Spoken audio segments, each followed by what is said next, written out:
Мамандығыңыз, ата-анаңыз біле ме осы жаққа келгеніңізді? Мен жасым 22-де. Мен Қазақ ұлттық медицина университетінің 4-ші курс студентімін. Керемет.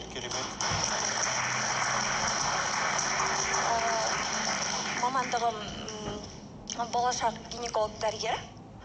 Анам біледі келгенімді. Сізде әлі 3 жыл бар, оқуға? Қазір жалпылама медицина? Жалпы медицина университетінде оқимын. Қай жақтың тумасысыз? Мен негізі Алматы облысының тумасымын. Дәл қазіргі сәтте Алматы қаласында тұрамын. Алматы облысының қай жері? Алматы облысының Грес. Түсінікті. Өтеген Батыр. Руыңыз қандай? Руыңыз? Руым кіші жүз Табын. Табын. Тура мен сияқты екен. Табынның ішінде кім? Мен де Табынмын негізі. Екеуіңіз де Табын екенсіз, бірақ енді Табынның ішінде кім? 7 адамнан асыса? Табынның ішінде Тоқал Табын. Кім? Тоқал Табын дейді. Сен ол емессің ғой? Олмын. Сен де Тоқал Табынсың? Ал ендеше үшінші рейге арғарай жалғастыра берейік.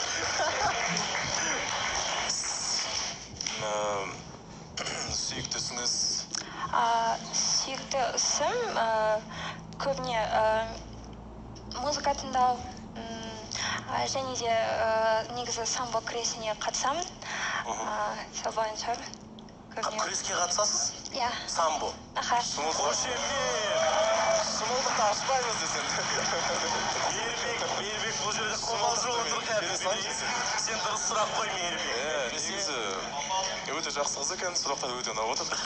Дұрыс. Болды енді. Жоқ, енді жалпы спортқа жақындығыңыз маған ұнап отыр. Өйткені бұл дегенменен бұл болмысты мінезді тәрбиелейтін спорт қой. Жақсы болса болашақта үйде отырса аз болады. Қалай? Демей сала салам. Ол болсын, негізі қалаулым жобасын көріп жатқаныңызға қанша уақыт болды? Негізі қалаулым жобасын мен қыркүйек айынан бастап қараймын, бірақ көбіне сабақ ауырлығына байланысты көп бағдарламаларды жіберіп алған рас. Отбасыңыз біледі ғой, осы жоба? Иә, отбасым біледі, анам көреді. Мысалы, болашақта сізге құрбыңыз айтса, қалауымда не істеп жүрсің, кет десе? Түсінбедім. Ау? Сұрақты қайта қойсаңыз. Сіз кішкене қаттырақ сөйлеңіз. Сұрақты қайта қойсаңыз. Сұрақты қайта қойсаңыз дейді. Мысалы, болашақта мен сізді таңдап жатсам, екеуміз жұп болсақ, сізге мысалы құрбыңыз айтса, қалауымда не істеп жүрсің, кет десе, сіз сол кезде ойланасыз ба, немесе өзім таңдап келдім, өзім шешімім деп, енді басқа адамдардың сөздеріне құлақ асасыз ба деген сұрақ қой негізі? Жоқ, бұл өйткені өзім таңдауым, сондықтан өзім шешем. Керемет. Жалпы бұл жерде қызықты мәселе туындап тұр ғой. Мейірбек, қазір мысалы мен саған 7 атаңды ата десем атап бере аласың ба? Өйткені қазір 2 аталарыңыз бірдей болып тұр да, ары қарай ұқсастық бар ма жоқ па? Өйткені мысалы қазақтың салт дәстүрі бойынша егер 7 атадан аспаса, онда бұған жасайтын ешқандай шара жоқ. Немесе сіздің мысалы 7 атаңызды атап бере аласыз ба қазір? Жоқ, әлде ата-анаңызға хабарласып, қалай еді деп сұрайсыздар ба? Негізі әкеңіздің аты кім? Мүмкін ағайынымыз емес па? Иә, өйткені жарайды енді 2 ата сәйкес болса да, енді өйткені бұл Табын деген 7 атадан ары қарай асып кеткен үлкен рудың аты ол. Негізі 7 атадан асу керек дейді ғой?